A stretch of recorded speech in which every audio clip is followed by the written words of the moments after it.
Alors que l'administration Trump présente Nicolás Maduro comme le visage du trafic international de drogue, l'une des familles de trafiquants de drogue les plus tristement célèbres d'Amérique effectuera discrètement des paiements d'indemnisation à des milliers de ses victimes.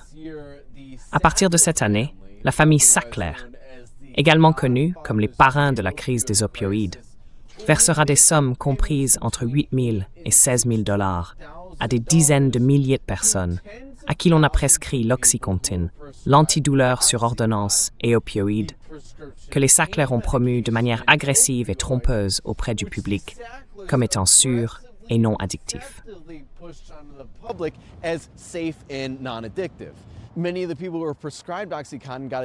Beaucoup de personnes à qui l'on avait prescrit de l'Oxycontin sont devenues dépendantes et se sont tournées vers des opioïdes moins chers, comme l'héroïne et le fentanyl, ce qui a entraîné des milliers de décès par overdose.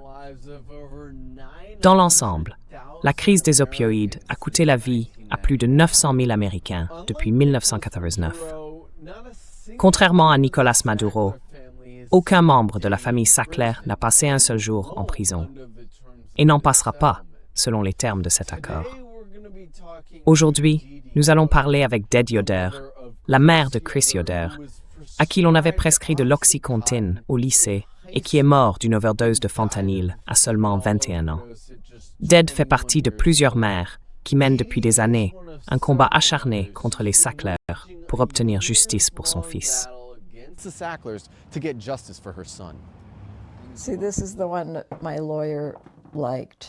Tu vois, c'est celle que mon avocat aimait. Je ne sais pas si tu as besoin d'un meilleur éclairage, mais c'était le jeune Chris, heureux, prêt à affronter la vie avec force. Chris est né le 12 octobre 1995 et j'étais une mère célibataire. Il avait une relation un peu distante avec son père, mais j'étais très heureuse d'élever Chris. C'était un enfant très joyeux, énergique, actif, et il adorait le sport, en particulier le snowboard, le skateboard et le VTT. À 13 ans, il a eu un accident de snowboard et s'est blessé au genou et il a dû subir une opération du genou. Puis juste au moment où il était sur le point d'être rétabli, il a eu une crise d'appendicite aiguë, a dû aller à l'hôpital et se faire enlever l'appendice. Toutes ces opérations ont été suivies de prescriptions d'opioïdes.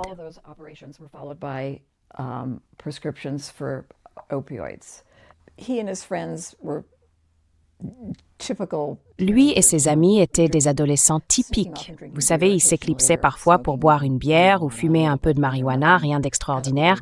Puis Chris a un peu dérapé et a commencé à chercher des drogues beaucoup plus fortes.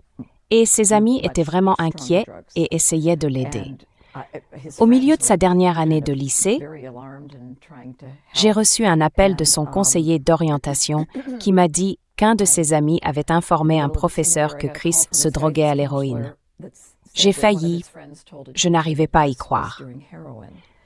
Je ne pouvais pas imaginer que cela puisse arriver dans cette belle ville d'Irvington avec les merveilleux amis qu'il avait. Ce genre de choses n'arrive pas ici. Un mois avant qu'il n'obtienne son diplôme de fin d'études secondaires, je l'ai envoyé en cure de désintoxication. Je me suis dit, eh bien, on l'envoie en cure et tout sera réglé. Mais malheureusement, c'est l'histoire triste que beaucoup de personnes confrontées à la dépendance connaissent bien. Ce n'est pas terminé après 30 jours de cure.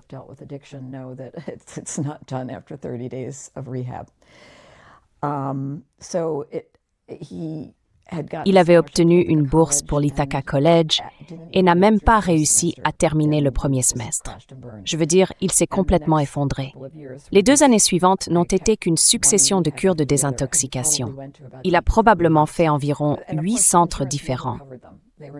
Et bien sûr, l'assurance ne les a jamais couverts. Elle n'était jamais prise en charge.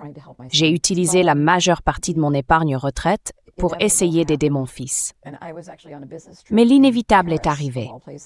J'étais en voyage d'affaires à Paris, de tous les endroits possibles, et j'ai reçu un appel. Je dînais avec mon collègue et un détective a appelé.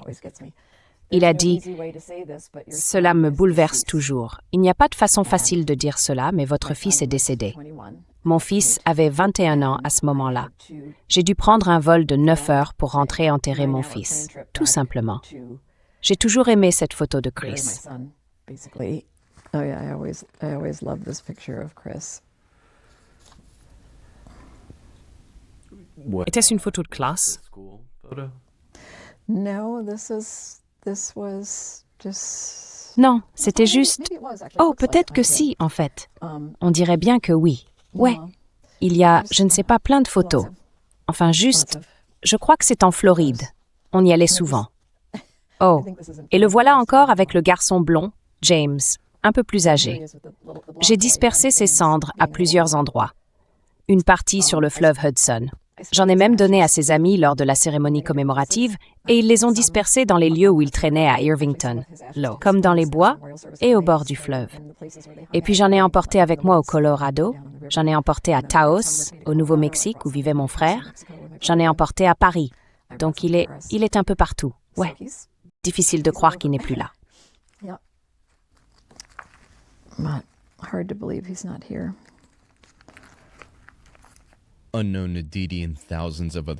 Ce que Dead et des milliers d'autres familles ignoraient à l'époque, c'est que leurs proches n'étaient pas victimes d'une tragédie aléatoire, mais de la cupidité sans limite de la famille Sackler, milliardaire. Jusqu'aux années 1990, les professionnels de santé étaient très réticents à utiliser les opioïdes pour traiter la douleur en raison de leur puissance, et ils ne les administraient qu'aux patients atteints de cancer. Les Sackler, qui avaient mis au point leur propre médicament antidouleur à base d'opioïdes, l'Oxycontin, ont mené une campagne de relations publiques agressive, recourant à la corruption et à la fraude pure et simple, pour convaincre le corps médical que les opioïdes n'étaient en réalité ni dangereux ni addictifs.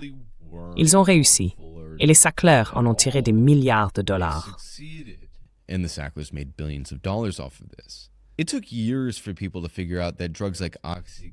Il a fallu des années pour que les gens comprennent que des médicaments comme l'Oxycontin provoquaient une dépendance aux opioïdes, car les Sackler ont utilisé un immense pouvoir juridique et des connexions politiques pour faire taire leurs détracteurs. Par exemple, l'entreprise des Sackler, Purdue Pharma, faisait l'objet d'enquêtes fédérales pour fraude dès le milieu des années 2000, qui menaçaient de la faire fermer. Mais Purdue a engagé l'ancien maire de New York et avocat de Trump, Rudy Giuliani, pour les défendre. Et même s'ils ont été reconnus coupables, Giuliani a réussi à conclure un accord permettant à Purdue de continuer à vendre l'Oxycontin, à éviter la prison pour les dirigeants et à protéger l'entreprise contre de nouvelles enquêtes.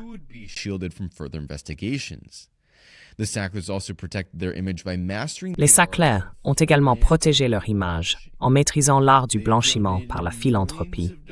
Ils ont fait don de millions de dollars à des causes caritatives, ce qui a permis à leur nom d'être affiché sur des bâtiments du musée Guggenheim, du Louvre, ainsi que sur des centres universitaires à Yale et Harvard, et sur le centre de médecine de l'université de Tel Aviv. Personne n'aurait soupçonné que ces philanthropes apparemment désintéressés étaient profondément impliqués dans des activités criminelles sans les efforts de lanceurs d'alerte médicaux, de journalistes d'investigation et de défenseurs des familles comme Dee Yoder.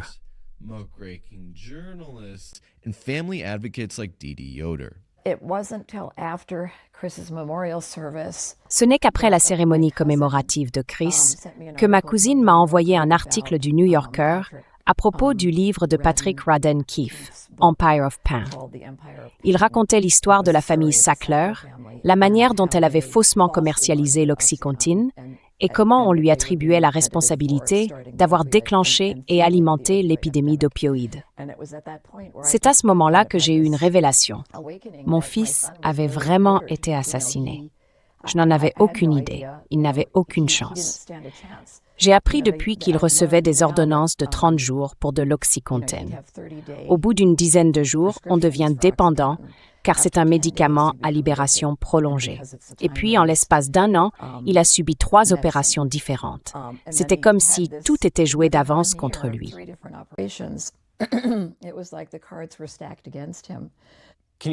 Peux-tu parler de certaines choses que les Sackler ont déformées ou sur lesquelles ils ont menti au public?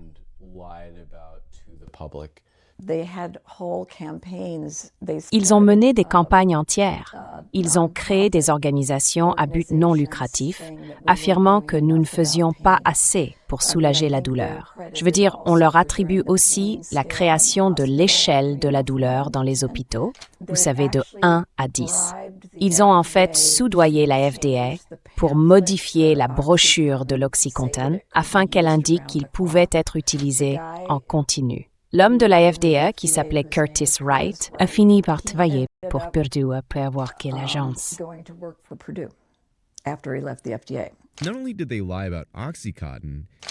Non seulement ils ont menti au sujet de l'Oxycontin, mais des communications internes de l'entreprise des Sackler, Purdue Pharma, montrent qu'ils ont sciemment ciblé des médecins et des patients naïfs aux opioïdes afin que les médecins prescrivent l'Oxycontin pour autre chose que la douleur liée au cancer.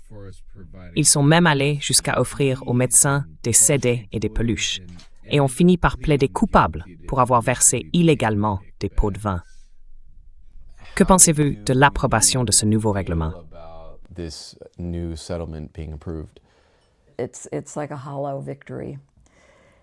C'est comme une victoire creuse. C'est réglé. Les Sackler doivent payer 6,54 milliards de dollars. Mais encore une fois, tout au long du processus, les victimes se retrouvent au bas de l'échelle. Ce sont la politique, l'argent et les avocats qui ont vraiment obtenu la plus grande part du règlement. Et il y avait aussi cette attitude envers les victimes, comme si, vous savez, ce n'était qu'une bande de drogués, fait ce qui est essentiellement ce que les Sackler disaient quand on a commencé à les interroger sur leurs agissements. Questioning the Sacklers about what they were doing. The full quote from Richard Sackler's email was, I believe that the media... La citation complète tirée de l'email de Richard Sackler était « J'ai vu que PBS disait de 8 à 16. » PBS said 8 to 16. J'ai vu ça aussi dans un article du New York Times. Je veux dire, ma réaction a été « Ça ne peut pas être réel. » Ouais, c'est un peu hallucinant. Oui. Donc, l'administration Trump a remis le trafic de drogue, ou la crise de la drogue, au centre de l'actualité, en l'utilisant comme prétexte pour lancer certaines de ses attaques contre le Venezuela, et bien sûr l'enlèvement du président. Mais pensez-vous que ces attaques contre le Venezuela auront réellement un effet pour mettre fin à la crise de la drogue?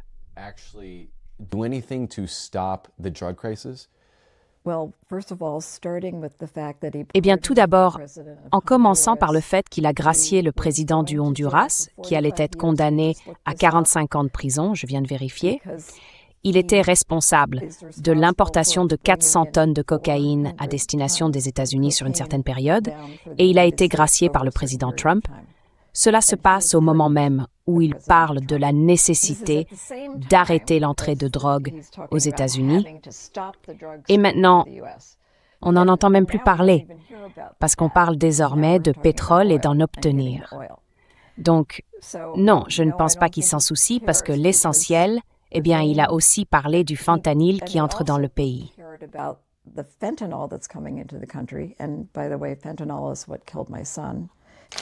Et soit dit en passant, le fentanyl est ce qui a tué mon fils. Vous savez, il voulait imposer un tarif plus élevé au Canada, mais très peu de fentanyl vient du Canada. Il arrive de Chine, au Mexique. Je suppose que les matériaux servant à fabriquer le fentanyl viennent de Chine et qu'ils le produisent au Mexique. Et je ne pense pas que ce soit sur le dos de tous ces immigrés illégaux qui entrent dans le pays. Je pense que c'est probablement un mouvement plus organisé. Donc non, je ne pense pas que ce qui fait quoi que ce soit efficace pour arrêter le trafic de drogue.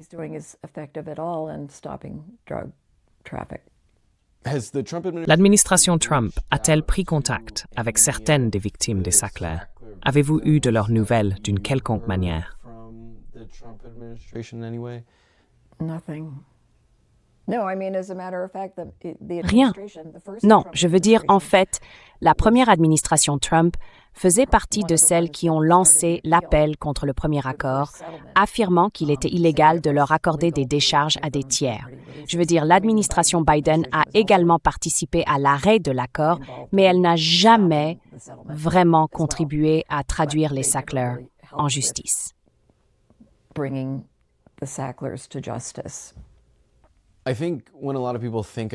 Je pense que lorsque beaucoup de gens pensent à la crise de la drogue ou au trafic de drogue, ils imaginent des personnes en cagoule noire, des gens venant de pays étrangers.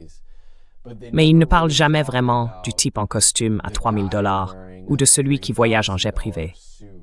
Pourquoi, à ton avis, est-ce le cas?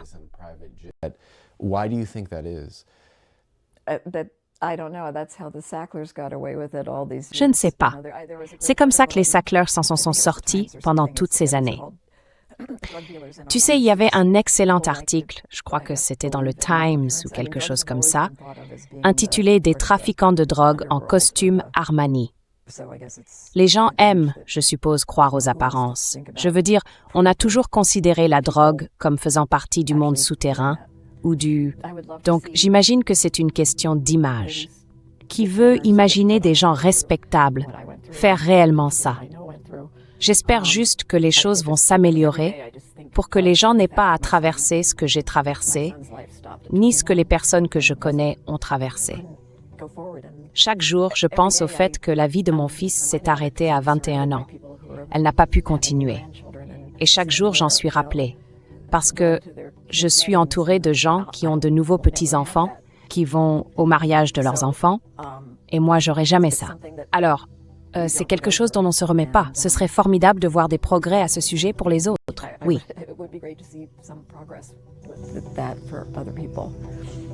Yes.